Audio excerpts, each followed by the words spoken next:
Почитувани, додека земјоделците ги чекаат неисплатените субвенции, а граѓаните едва и го преживуваат денот, ВМРО ДПМН го зголемува и својот недвижен имот.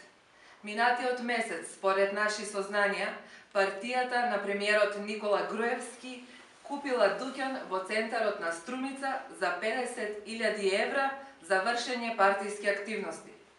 Дуќанот, според информациите што ги имаме, е купен од семејството на портпаролката на Општинскиот комитет на ВМРО ДПМН, а парите за него треба да бидат уплатени лично на сметката на портпаролката Неда Саклова.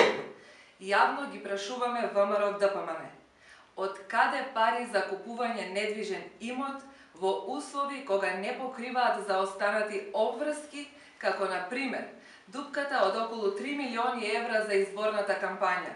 Дополнително, очигледно е дека за ВМРО ДПМН важат како други закони, така и други цени. Дуќанот е купен за вредност многу пониска од цената на недвижниот имот во централното градско подрачје во градот. Ова е само еден пример во еден град, Струмица.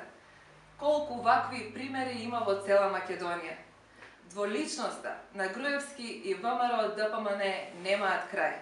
ВМРО ДПМН наместо за граѓаните се грижи само за ВМРО ДПМН. Благодарам.